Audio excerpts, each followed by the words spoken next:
भक्तजनों, माताओं, बहनों, सादर जय श्री कृष्ण। हमारे YouTube चैनल में आप सभी का बहुत बहुत स्वागत है। मैं हूं आपके साथ आचार्य धर्मेंद्र शास्त्री। आज हम आपको रमा एकादशी की दिव्य और ज्ञानमयी कथा सुनाने जा रहे हैं। इस कथा को अंत तक जरूर सुनिएगा और अधिक से अधिक लोगों को शेयर भी करिएगा, क्योंकि भगवान की नवधा भक्ति बताई गई है। उसमें से एक भक्ति है भगवान की कथाओं का श्रवण करना, प्रभु की महिमाओं का श्रवण करना। तो यदि आप एकादशी का व्रत करते हैं और एकादशी की कथा का श्रवण करते हैं तो आपको एकादशी का संपूर्ण पुण्यफल प्राप्त अवश्य ही होगा। लेकिन यदि आप एकादशी का व्रत नहीं कर सकते हैं, केवल और केवल यदि कथा का श्रवण भी कर लेंगे तो भी आपको एकादशी व्रत का संपूर्ण पुण्यफल अवश्य ही प्राप्त हो सकेगा। तो अब हम आपको एकादशी की दिव्य और ज्ञानमयी कथा सुनाने जा रहे हैं। लेकिन इससे पहले हम आपको बता दें कि एकादशी का व्रत कैसे करना चाहिए, किस प्रकार करना चाहिए, कब से एकादशी व्रत आरंभ करना चाहिए तथा एकादशी व्रत का पारणा आपको कब करना चाहिए। ये संपूर्ण जानकारी इस वीडियो में हम आपको बताएंगे और उसके बाद हम आपको एकादशी की कथा सुनाएंगे। तो आप ध्यान पूर्वक इस वीडियो को देखिएगा और एकादशी की कथा का श्रवण कीजिएगा। कार्तिक माह के कृष्ण पक्ष की जो एकादशी होती है उसे रमा एकादशी कहा जाता है तथा इसे रंभा एकादशी के नाम से भी जाना जाता है। कार्तिक माह में आने के कारण इस एकादशी का विशेष महत्व होता है, क्योंकि कार्तिक माह साक्षात नारायण का स्वरूप होता है और रमा एकादशी, रमा का अर्थ होता है महालक्ष्मी, और महालक्ष्मी के स्वरूप में दीपावली से पहले जो एकादशी होती है उसका विशेष महत्व हमारे धर्म ग्रंथों और पुराणों में लिखा हुआ है। रमा एकादशी से लेकर दीपावली तथा भाई दूज तक पंच दिवसीय जो है त्योहार मनाया जाता है और रमा एकादशी के दिन से ही घर में दीपक प्रज्वलित करना विशेष रूप से आरंभ कर देते हैं। दीपोत्सव की शुरुआत रमा एकादशी के दिन से ही मानी जाती है।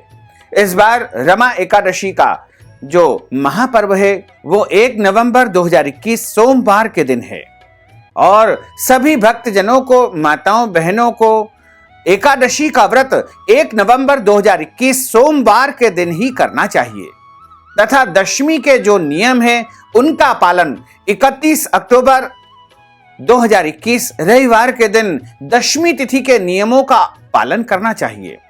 और इस व्रत का पारणा यानी व्रत खोलने का जो समय रहेगा वो 2 नवंबर 2021 मंगलवार को सुबह 6:15 से आरंभ होकर के 8:33 के बीच में आपको व्रत का पारणा कर लेना चाहिए, यानी व्रत खोल लेना चाहिए। वैसे एकादशी तिथि का आरंभ 31 अक्टूबर 2021 रविवार को दोपहर 2:27 से हो जाएगा और एकादशी तिथि का समापन 1 नवंबर 2021 सोमवार के दिन दोपहर 1:21 पर हो जाएगा। लेकिन सूर्योदय व्यापिनी तथा द्वादशी युक्त जो एकादशी रहेगी वो 1 नवंबर 2021 सोमवार के दिन ही रहेगी। हमेशा द्वादशी युक्त तथा सूर्योदय के समय जब एकादशी होती है उसी दिन एकादशी का व्रत करना चाहिए। कभी भी दशमी युक्त एकादशी का व्रत नहीं करना चाहिए।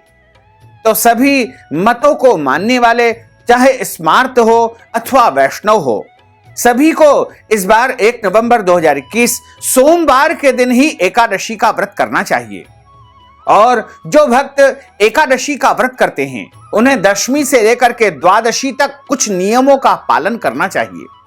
यदि आप एकादशी व्रत आरंभ करने जा रहे हैं तो आपको दशमी के नियम 31 अक्टूबर 2021 रविवार के दिन पालन करना चाहिए। 31 अक्टूबर को आपको एक समय भोजन करना चाहिए। इस दिन पराये अन्न का सेवन बिल्कुल नहीं करना चाहिए और इस दिन लहसुन, प्याज, मांस, मदिरा, अंडे इत्यादि का सेवन नहीं करना चाहिए तथा दशमी तिथि के दिन आपको शुद्ध और सात्विक भोजन एक समय करना चाहिए और दशमी तिथि के दिन ब्रह्मचर्य व्रत का पालन करना चाहिए। दशमी तिथि के दिन मसूर की दाल का सेवन नहीं करना चाहिए। दशमी तिथि के दिन शहद नहीं खाना चाहिए और दशमी तिथि के दिन पूर्ण शुद्ध और सात्विक अवस्था में आपको रहना चाहिए। तथा एकादशी यानी 1 नवंबर 2021 सोमवार के दिन सुबह आपको जल्दी उठना है। ब्रह्म मुहूर्त में स्नान आपको कर लेना चाहिए और स्नान करने के बाद में जिन कपड़ों को आपने पहना था उनको आपको पानी में पहले गीला करके ही स्नान करना चाहिए तथा जिन बिस्तरों पर आप सोए थे उनको उठने के बाद आप घड़ी करके रख देवे या समेट करके रख देवे, लेकिन स्नान करने के बाद में अपने सोए हुए बिस्तरों को स्पर्श नहीं करना चाहिए। एकादशी के दिन धुले हुए वस्त्र धारण करना चाहिए। ध्यान रखें कि फटे और मैले वस्त्र एकादशी पर नहीं पहनना चाहिए तथा काले वस्त्रों को पहनने से भी इस दिन परहेज करना चाहिए। विशेष रूप से इस दिन पीतांबर वस्त्र धारण करना अत्यंत शुभ फलदायी माना जाता है। एकादशी के दिन स्नान करने के पश्चात तिलक अवश्य धारण करना चाहिए, चाहे हल्दी का तिलक हो, सफेद चंदन का तिलक हो, पीले चंदन का तिलक हो या फिर आप लाल चंदन का तिलक भी लगा सकते हैं, कुमकुम या रोली का तिलक भी लगा सकते हैं, लेकिन एकादशी के दिन तिलक अवश्य धारण करना चाहिए। देवो भूत्वा देवम यजेत, जब हम भगवान की अर्चना करते हैं, उनकी आराधना करते हैं, तो हमें देवताओं की तरह अपने मन, कर्म और वचन को बना लेना चाहिए। एकादशी के दिन अन्न का सेवन नहीं करना चाहिए। एकादशी के दिन चावल नहीं खाना चाहिए। दशमी तिथि के दिन भी चावल नहीं खाना चाहिए और एकादशी के दिन घर में चावल नहीं बनाना चाहिए तथा घर में यदि अन्य कोई व्यक्ति भोजन करता है तो उनको भी चावल खाने से रोकना चाहिए। और एकादशी के दिन मसूर की दाल का उपयोग घर में नहीं होना चाहिए। लहसुन, प्याज, मांस, मदिरा, अंडे इत्यादि का उपयोग भी एकादशी के दिन किसी भी मनुष्य को अपने घर में नहीं करना चाहिए। एकादशी के दिन शुद्ध और सात्विक फलाहार का उपयोग किया जाता है। मुख्य रूप से फलाहार के रूप में गाय के दूध से बनी वस्तुएं या फिर फल, इनको ही सर्वोत्तम फलाहार माना गया है और अन्य जो शुद्ध और सात्विक फलाहार होते हैं उनका उपयोग एकादशी व्रत में किया जाता है। और जो भी फलाहार आप तैयार करें वो बिना स्नान किए आपको नहीं बनाना चाहिए और भगवान को भोग लगा करके उसके ऊपर तुलसी पत्र छोड़ करके भगवान को निवेदन करने के पश्चात ही वह प्रसाद रूप में फलाहार आपको स्वीकार करना चाहिए।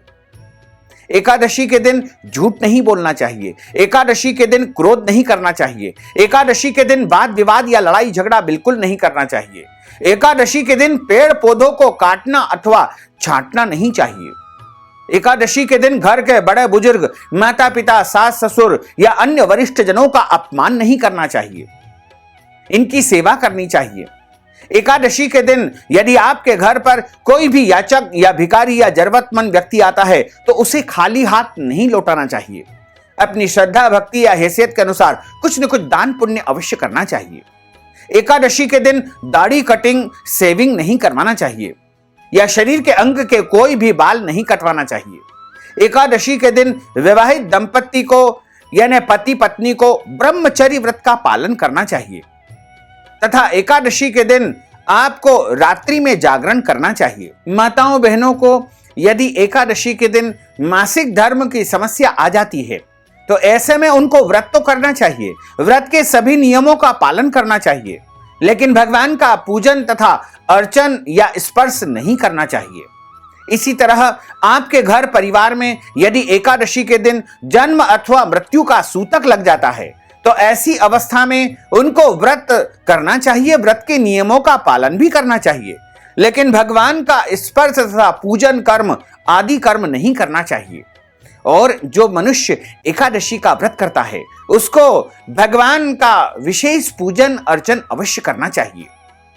यदि आपके घर में नियमित रूप से बाल गोपाल जी का, ठाकुर जी का, राधा कृष्ण जी का, लक्ष्मी नारायण जी का पूजन अर्चन होता है तो आप उनका इस दिन विशेष पूजन करें, विशेष श्रृंगार करें।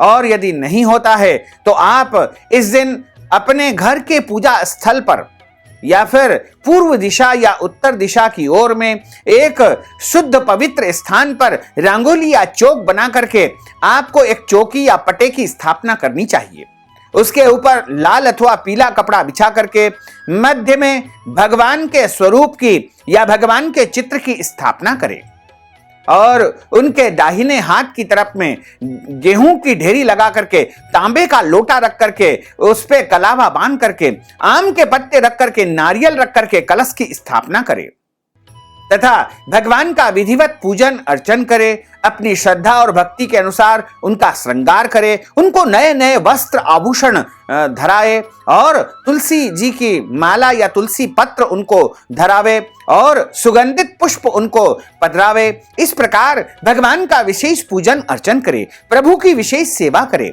तथा उनको एकादशी के दिन माखन मिश्री का भोग भी लगाना चाहिए। फल का फलाहार का भोग भी आप लगा सकते हैं।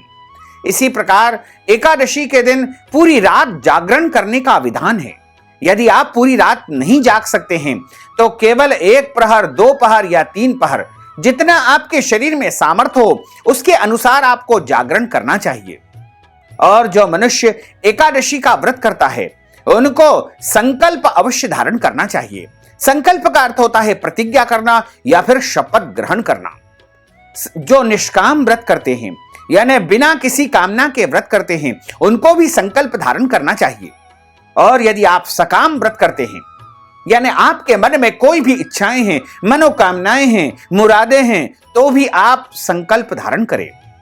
और संकल्प के लिए आपको अपने हाथ में इस प्रकार की मुद्रा बना करके उसके मध्य भाग में यानी हाथ की अंजलि के मध्य में जल रखना है, एक सुपारी रखना है, एक सिक्का रखना है, तुलसी जी का पत्ता रखना है, जौ तथा तिल जो कि अक्षत के रूप में आपको रखना चाहिए और पीला पुष्प आपको रखना चाहिए।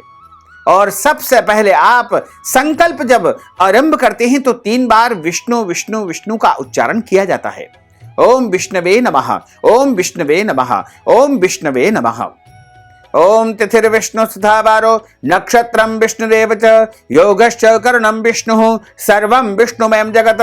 ओम विष्णुर्विष्णुर्विष्णुः श्रीमद्भगवतो महापुरुषस्य विष्णोर् आज्ञया प्रवर्तमानस्य अद्य श्री ब्रह्मणोन्हि द्वितीय प्रार्धे श्री श्वैतवारः कल्पे वैवस्वत मन्वन्त्रे 28तमे कलियुगे कलि प्रथम चरणे भूर्लोके भारतवर्षे भरतखण्डे जम्बूद्वीपे आर्यावर्तान्तर्गत ब्रह्मवर्ते अवंतिकायां विशाला क्षेत्रैः मध्यप्रदेशैः भोपालमण्डलान्तर्गतैः भोपालनाम्नि नगरैः सम्मत 2028तमैः रविर्दक्षिणायनैः शरद ऋतोः आनंदनामक संवत्सरैः मासानां मासे पुण्यपवित्रमासे कार्तिकमासैः शुभैः कृष्णपक्षैः अद्यायः एकादश्यायां पुण्यतिथयोः पूर्वा फाल्गुनी दिवस नक्षत्रैः कन्या राशिस्ते श्रीचंद्रैः मकर राशिस्ते श्रीदेवराज गुरोः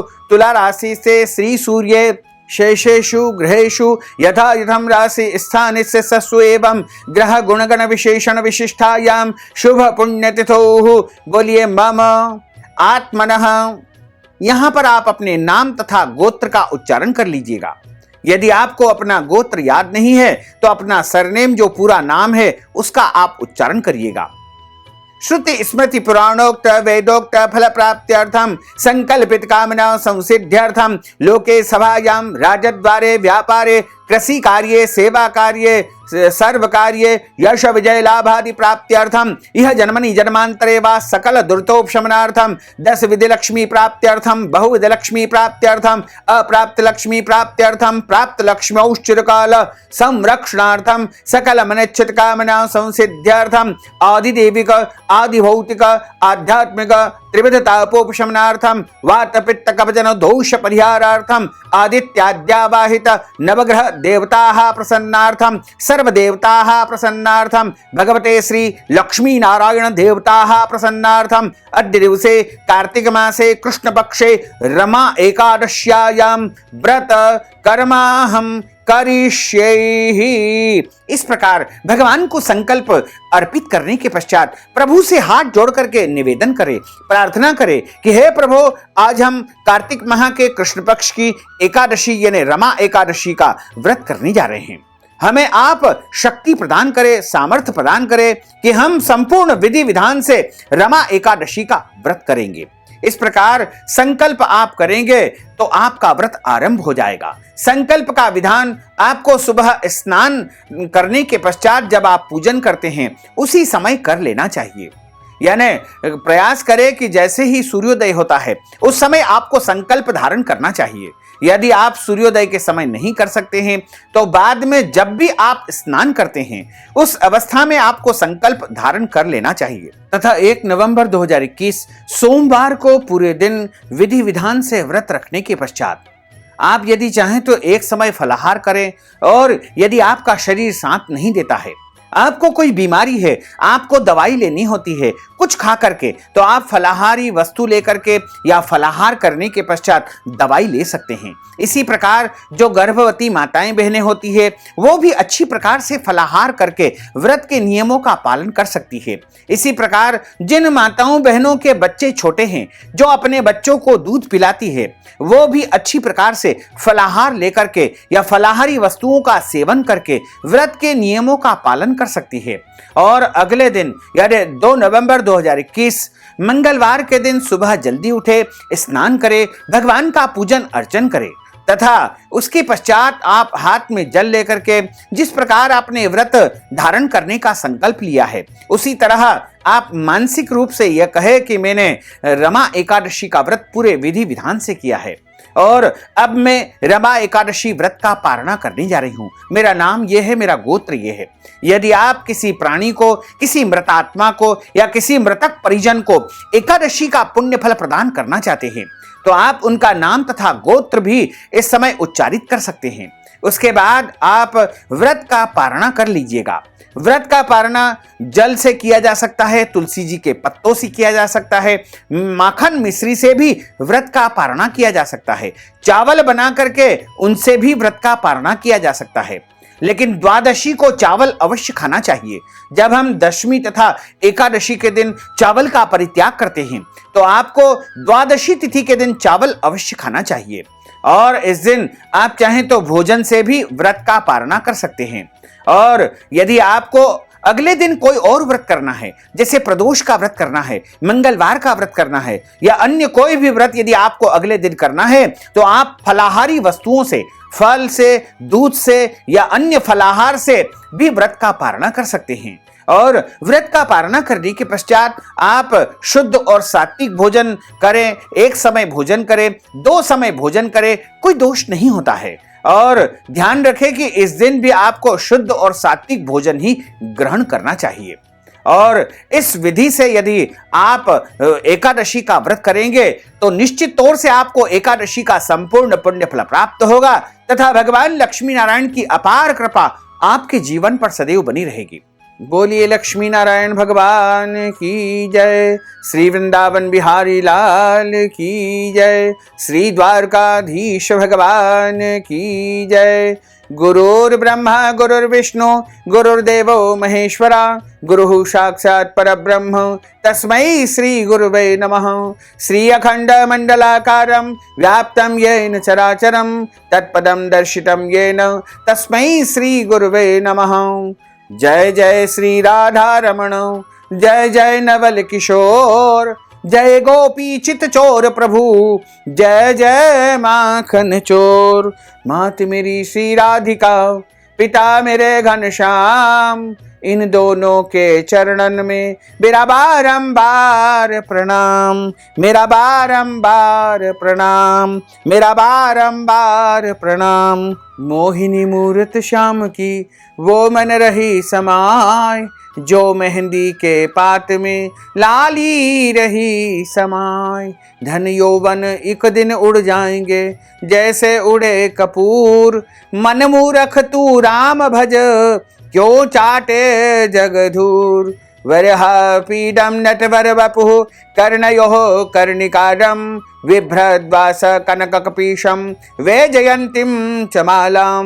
रन्ध्रान् वेणोर्धर सुधया पूरयन् गोपवृन्दैः, वृन्दारण्यं स्वपदरमणं प्राविशत गीत कीर्तिः। करारविंदेन पदारविंदम मुखारविंदेन विनिवेशयन्तीं वटस्य पत्रस्य पुटेशयानं बालं मुकुन्दं मनसा स्मरामि। कस्तूरी तिलकं ललाटपटले वक्षस्थले कौस्तुभं नासाग्रे वरमौक्तिकं करतले वेणुः करे कंकणं सर्वांगे हरिचंदनं सुललितं कंठे च मुक्तावलिं गोपस्त्री परिवेष्टितो विजयते गोपाल चूड़ामणिं फुल्लेन्दीवर कान्तिमिन्दुवदनं बर्हावतं सप्रियं श्रीवत्साङ्कमुदार कौस्तुभधरं पीताम्बरं सुन्दरं गोपी नाम नयनोत्पलार्चिततनुं गोपसंहावृतं गोविन्दं कलवेणुवादन परं दिव्यांगभूषणं भजे। राम कृष्ण दो एक है अंतर नहीं निमेष, इनके नयन गभीर है उनके चपल विशेष, उनके चपल विशेष। बोलिए श्री वृंदावन बिहारी लाल की जय, श्री द्वारकाधीश भगवान की जय। एक समय की बात है, धर्मराज युधिष्ठिर कहने लगे कि हे भगवान, मैं आपके चरणों की वंदना करता हूं, मैं आपको प्रणाम करता हूं। कार्तिक माह के कृष्ण पक्ष की एकादशी का नाम क्या है, इसकी विधि क्या है, यह व्रत किस प्रकार से किया जाता है और इस एकादशी का व्रत करने से कौन कौन से फलों की प्राप्ति होती है। मैं आपसे विनय पूर्वक निवेदन करता हूं कि आप मुझे इस विषय में विस्तार पूर्वक बताइए। भगवान कृष्ण बोले कि हे राजन, कार्तिक माह के जो कृष्ण पक्ष की एकादशी आती है उसका नाम रमा एकादशी है। इसे रंभा एकादशी के नाम से भी जाना जाता है। रमा एकादशी जो कि बड़े से बड़ा पाप नाश करने वाली है और मनुष्य के 100 जन्म नहीं 1000 जन्मों के जो पाप होते हैं उनको नष्ट करने वाली रमा एकादशी है। और जो मनुष्य पूरे विधि विधान के साथ में, श्रद्धा भक्ति के साथ में रमा एकादशी की जो है व्रत को करता है या फिर रमा एकादशी की कथा का श्रवण किसी भी ब्राह्मण के मुख से करता है, तो उसको अनंत गुना फल की प्राप्ति होती है और उसके जीवन की समस्त इच्छाएं अवश्य ही पूर्ण हो जाती है। भगवान कृष्ण कहते हैं कि हे राजन, अब मैं तुम्हें रमा एकादशी की दिव्य और ज्ञानमयी कथा सुनाने जा रहा हूं। तुम बड़े ध्यान पूर्वक इस कथा का श्रवण करना। हे राजन, प्राचीन काल में मुचकुंद नाम के एक राजा थे। उनकी इंद्र के साथ परम मित्रता थी। साथ ही यम, कुबेर, वरुण और विभीषण भी उनके परम मित्र थे। मुचकुंद राजा बड़े ही धर्मात्मा एवं भगवान विष्णु के भक्त थे तथा न्याय के साथ में अपनी प्रजा का पालन किया करते थे। उन राजा की एक कन्या थी जिसका नाम चंद्रभागा था।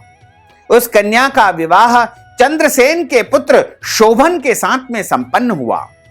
एक समय वह शोभन अपने ससुराल में आया।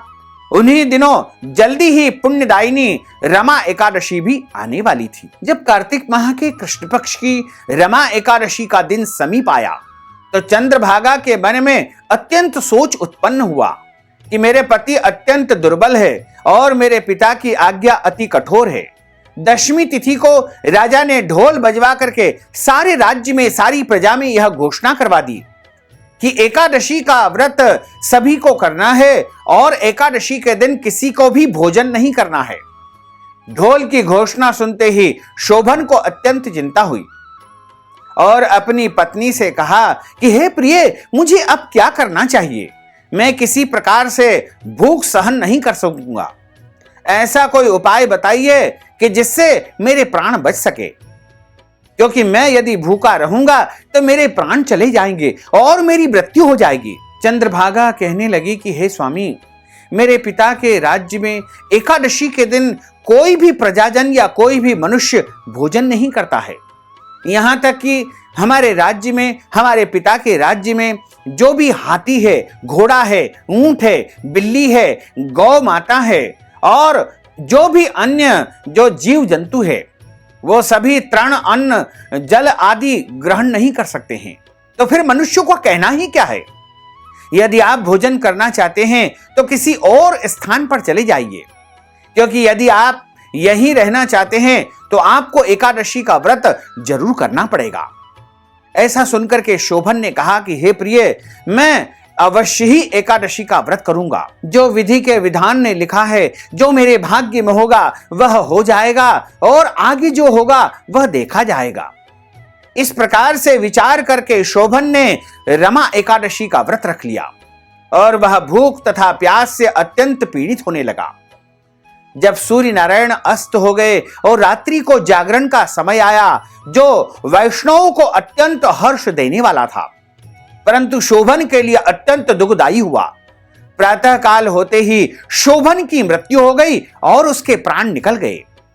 तब राजा ने सुगंधित काष्ठ से उसका दाह संस्कार करवाया, परंतु चंद्रभागा ने अपने पिता की आज्ञा से अपने शरीर को दग्ध नहीं किया और शोभन की अंत्येष्टि क्रिया के बाद अपने पिता के घर में निवास करने लगी। रमा एकादशी के प्रभाव से शोभन को मद्राचल पर्वत पर धन धान्य से युक्त तथा शत्रुओं से रहित एक सुंदर देवपुर, एक सुंदर नगर की प्राप्ति हुई। वह नगर अत्यंत सुंदर, रत्न और वैदुर्य मणि जटित स्वर्ण के खंभों पर निर्मित अनेक प्रकार की स्फटिक मणियों से सुशोभित, भवन में बहुमूल्य वस्त्र आभूषणों तथा छत्र व चवर से विभूषित, गंधर्व और अप्सराओं से युक्त सिंहासन पर आरूढ़ ऐसा शोभायमान था। मानो शोभन उस नगर में, उस पुर में ऐसा दिखाई दे रहा था जैसे दूसरा इंद्र विराजित हो। एक समय मुचकुंद नगर में रहने वाले एक सोम शर्मा नामक ब्राह्मण तीर्थ यात्रा करते हुए घूमते घूमते उधर जा निकले। उसने शोभन को पहचान करके कहा कि यह तो हमारे राजा मुचकुंद के जमाई है, तथा शोभन के पास में वह ब्राह्मण गए। शोभन ने भी उन्हें पहचान लिया और आसन से उठ करके उनके पास आए और उनको प्रणाम आदि करके उनसे कुशल प्रश्न पूछा। उनसे पूछा कि आपके नगर में, आपके परिवार में सब कुशल मंगल से तो है? ब्राह्मण ने कहा कि राजा मुचकुंद और आपकी पत्नी कुशल से है, नगर में सभी प्रकार से सब सकुशल है। परंतु हे राजन, हमें आश्चर्य हो रहा है। आप अपना वृत्तांत कहिए कि जो सुंदर नगर हमने कभी नहीं देखा है, न कभी प्राप्त किया है, और ऐसे सुंदर और आश्चर्यमय नगर की और ऐसे सुंदर भवन की, ऐसे सुंदर सिंहासन की प्राप्ति आपको कैसे हुई है? आप कृपा करके मुझे विस्तार पूर्वक बताइए कि आपको किस पुण्य के प्रताप से यह सब कुछ मिला हुआ है। तब शोभन ने उन ब्राह्मण से कहा कि कार्तिक माह के कृष्ण पक्ष की रमा एकादशी का व्रत करने से मुझे यह नगर प्राप्त हुआ है, परंतु यह अस्थिर है। यह स्थिर हो जाए ऐसा उपाय कहिए। ब्राह्मण कहने लगे कि हे राजन, यह स्थिर क्यों नहीं है और कैसे स्थिर हो सकता है, आप बताइए, फिर मैं अवश्य में वह उपाय करूंगा। मेरी इस बात को आप मिथ्या न समझिए। शोभन ने कहा कि मैंने इस व्रत को श्रद्धा रहित होकर के किया है, अतः यह सब कुछ अस्थिर है। यदि आप राजा मुचकुंद की कन्या मेरी पत्नी चंद्रभागा को यह सब वृत्तांत कहेंगे तो यह सब स्थिर हो जाएगा। ऐसा सुनकर के उस श्रेष्ठ ब्राह्मण ने अपने नगर लौट करके चंद्रभागा को सारा वृत्तांत सुनाया। ब्राह्मण के वचन को सुनकर के चंद्रभागा को बड़ी प्रसन्नता हुई। ब्राह्मण से कहने लगी कि हे ब्राह्मण, ये सब बातें आपने प्रत्यक्ष देखी है या स्वप्न की बातें कर रहे हैं? ब्राह्मण कहने लगा कि हे पुत्री, मैंने महावन में तुम्हारे पति को प्रत्यक्ष देखा है, साथ ही किसी से विजय न हो ऐसा देवताओं के नगर के समान उनका नगर भी मैंने देखा है। उन्होंने यह भी कहा है कि यह स्थिर नहीं है, और उन्होंने कहा है कि किस प्रकार से यह स्थिर रह सके सो उपाय भी करना चाहिए। चंद्रभागा कहने लगी कि हे विप्र, तुम मुझे वहां ले चलो, मैं आपके साथ वहां पर जाना चाहती हूं। मुझे अपने पतिदेव के दर्शन की तीव्र लालसा है। मैं अपने किए हुए पुण्य से उस नगर को स्थिर बना दूंगी। आप ऐसा कार्य कीजिए जिससे हमारा संयोग हो, क्योंकि वियोगी को मिला देना भी महान पुण्य होता है। सोम शर्मा ब्राह्मण की बात को सुनकर के चंद्रभागा को लेकर मद्राचल पर्वत के समीप वामदेव ऋषि के आश्रम पर गया। वामदेव ऋषि ने सारी बात सुनकर के वैद मंत्रों के उच्चारण से चंद्रभागा का अभिषेक कर दिया। तब ऋषि के मंत्रों के प्रभाव से एकादशी व्रत से चंद्रभागा का शरीर दिव्य हो गया और वह दिव्य गति को प्राप्त हो गई। इसके बाद बड़ी प्रसन्नता से अपने पति के निकट वह पहुंच गई। अपने प्रिय पत्नी को आते देख करके शोभन अत्यधिक प्रसन्न हो गया और उसे बुला करके अपने बाईं तरफ बिठा लिया। चंद्रभागा कहने लगी कि हे प्राणनाथ, आप मेरे पुण्य को ग्रहण कीजिए। अपने पिता के घर जब मैं 8 वर्ष की थी तब से विधि पूर्वक एकादशी के व्रत को श्रद्धा पूर्वक करती आ रही हूं। इस पुण्य के प्रताप से आपका यह नगर स्थिर हो जाएगा तथा समस्त कर्मों से युक्त होकर के प्रलय के अंत तक यह नगर अवश्य ही रहेगा। इस प्रकार चंद्रभागा ने दिव्य आभूषणों और वस्त्रों से सुसज्जित होकर के अपने पति के साथ आनंद पूर्वक उस नगर को स्थिर करके वहां पर निवास करने लगी और कई प्रकार के पुण्यों को भोगते हुए दोनों पति पत्नी जो है अनंत समय तक वहां निवास करते रहे और अंत समय में वह वैकुंठ लोक को चले गए। भगवान कृष्ण कहने लगे कि हे राजन, मैंने रमा एकादशी का महात्म तुम्हें सुनाया है। इस एकादशी की कथा मैंने तुमको सुनाई है। जो मनुष्य इस व्रत को करते हैं उनके ब्रह्म हत्यादि बड़े से बड़े पाप भी नष्ट हो जाते हैं। कृष्ण पक्ष और शुक्ल पक्ष दोनों ही एकादशियां समान हैं। इसमें किसी भी प्रकार का भेदभाव नहीं करना चाहिए। दोनों समान फल को देने वाली है। जो मनुष्य इस महात्म को सुनते हैं अथवा पढ़ते हैं वह समस्त पापों से छूट करके परम पद को, विष्णु पद को प्राप्त कर लेते हैं। इसमें कोई संशय नहीं है। बोलिए लक्ष्मी नारायण भगवान की जय। श्री वृंदावन बिहारी लाल की जय। अच्युतम केशवम राम नारायणम कृष्ण दामोदरम वासुदेवम हरे श्रीधरम माधवम गोपिका वल्लभम श्री जानकी नायकम श्री रामचंद्रम भजे जानकी मनोहरम सर्वलोक नायकम श्री शंकरादि सेवितम पुण्य नाम कीर्तनम श्री राम राम राम राम राम नाम तायकम रामा कृष्णा वासुदेवा भक्ति मुक्तिदायकम रामा कृष्णा वासुदेवा भक्ति मुक्तिदायकम रामा कृष्णा वासुदेवा भक्ति मुक्तिदायकम रामा कृष्णा वासुदेवा भक्ति मुक्तिदायकम रामा कृष्णा वासुदेवा भक्ति मुक्तिदायकम। बोलिए श्री लक्ष्मी नारायण भगवान की जय। श्री वृंदावन बिहारी लाल की जय। श्री द्वारकाधीश भगवान की जय। श्री श्याम सुंदर यमुने महारानी की जय। श्री गोवर्धन नाथ भगवान की जय। श्री गिरिराज धरण की जय। श्री गुसाई जी महाराज की जय। श्री बालकृष्ण लाल की जय। धर्म की जय हो, अधर्म का नाश हो, प्राणियों में सद्भावना हो, विश्व का कल्याण हो। सनातन धर्म की जय हो, गौ माता की जय हो, नगर बस्ती की जय हो, आज के आनंद की जय हो, कल के आनंद की जय हो, परसों के आनंद की जय हो, बरसों बरसों के आनंद की जय हो। ओम नमः पार्वती पते हर हर महादेव हर।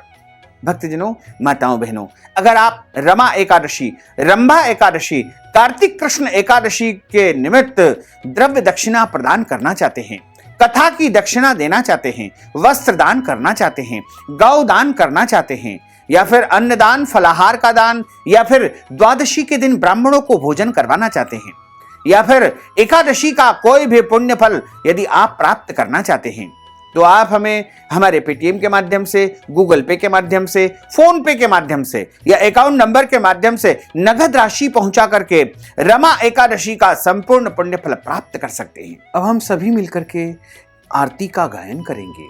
बोलिए लक्ष्मी नारायण भगवान की जय।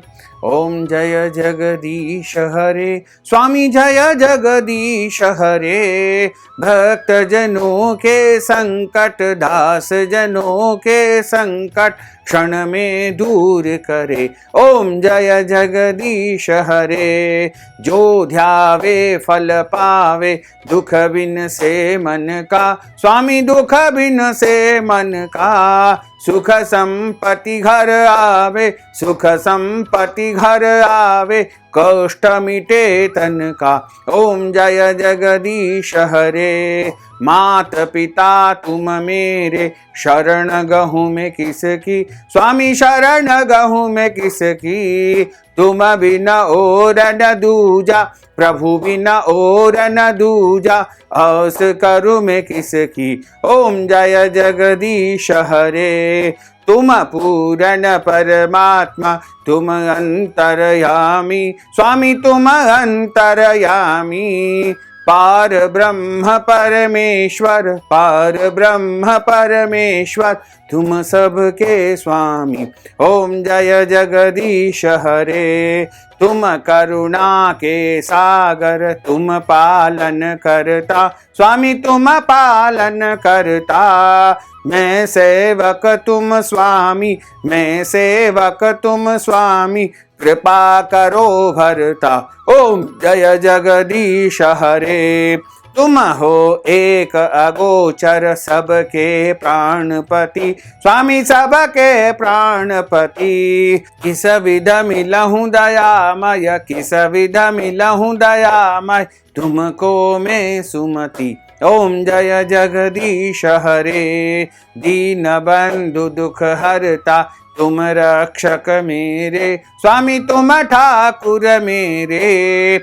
अपने हाथ उठाओ, अपने हस्त बढ़ाओ, द्वार पड़ा तेरे। ओम जय जगदीश हरे। विषय विकार मिटाओ, पाप हरो देवा। स्वामी पाप हरो देवा। श्रद्धा भक्ति बढ़ाओ, श्रद्धा प्रेम बढ़ाओ, संतन की सेवा। ओम जय जगदीश हरे। तन मन धन सब कुछ है तेरा। स्वामी सब कुछ है तेरा। तेरा तुझको अर्पण, क्या आगे मेरा। ओम जय जगदीश हरे। पूर्ण ब्रह्म की आरती जो कोई नर गावे। स्वामी जो कोई नर गावे। कहत शिवानंद स्वामी, जपत हर हर स्वामी, मन वांछित फल पावे। ओम जय जगदीश हरे। जय जगदीश हरे। स्वामी जय जगदीश हरे। प्रभु जय जगदीश हरे। मोहन जय जगदीश हरे। भक्त जनों के संकट, दास जनों के संकट, बंसी वाला दूर करे। ओम जय जगदीश हरे। कर्पूर गौरम करुणावतारम संसार सारम भुजगेंद्रहारम सदा वसंतम हृदय अरविंदे भवम भवानी सहितम नमामि। मंदारमालांकुलितालकाये कपालबालांकित शेखराय दिव्यांबराय दिगंबराय नमः शिवाय ओम नमः शिवाय नमः शिवाय ओम नमः शिवाय नमः शिवाय ओम नमः शिवाय नमः शिवाय ओम नमः शिवाय नमः शिवाय ओम नमः शिवाय। बोलिए जगदम्बे मात की जय। श्री द्वारकाधीश भगवान की जय। श्री लक्ष्मी नारायण भगवान की जय। हरि ओम मा यज्ञेन यज्ञमय जंत देवास्तानि धर्माणि प्रथमान्यासन्न तेह नाकं महिमानः सजन्त्र यत्र पूर्वे साध्याः सन्ति देवाः। ओम राजाधिराजाय प्रसय्य साहिने नमो वयं वै श्रवणाय कुर्महे समे कामान् कामकामाय मह्यं कामेश्वरो वै श्रवणो दधातु कुबेराय वै श्रवणाय महाराजाय नमः। ओं स्वस्ति साम्राज्यं भोज्यं स्वराज्यं वैराज्यं पारमेष्ठं राज्यं महाराजमाधिपत्यमय्यं समन्तप्रियायै स्यात् सार्वभौमः सार्वायुषान्तार्धा प्रार्धात् पृथिव्यै समुद्र पर्यंताय एकराटितपेश श्लोको भीतो मृतः परिवेष्टारो मृतस्यावसान ग्रहे अविक्षितस्य कामप्रेर विश्वे देवा सभासदिति ओम विश्व तच्चक्षुर्त विश्वतो मुखो विश्वतो बाहुर्त विश्वस्वाच संबाहुभ्यां धमति संपतत्रेर्द्यावा भूमिं जनयन् देव एकः ओम एकदन्ताय विद्महे वक्रतुंडाय धीमहि तन्नो दन्तिः प्रचोदयात् आदिशक्ति विद्महे जगन्माताय धीमहि तन्नो शक्तिः प्रचोदयात् तत्पुरुषाय विद्महे महादेवाय धीमहि तन्नो रुद्रः प्रचोदयात्। ओम महालक्ष्म्यै च विद्महे विष्णुपत्न्यै च धीमहि तन्नो लक्ष्मीः प्रचोदयात्। ओम नारायणाय विद्महे वासुदेवाय धीमहि तन्नो विष्णुः प्रचोदयात्। सांगाय सपरिवाराय सायुधाय सशक्तिकाय सवाहनाय सगणाय भगवते श्री लक्ष्मी नारायणाय नमो नमः। मंत्र पुष्पांजलिं समर्पयामि नाना सुगंध पुष्पाणि यथा कालोद्भवानि च पुष्पांजलिं मया दत्तं गृहाण परमेश्वर गृहाण परमेश्वरी। मंत्र पुष्पांजलिं समर्पयामि नमो नमः। बोलिए लक्ष्मी नारायण भगवान की जय।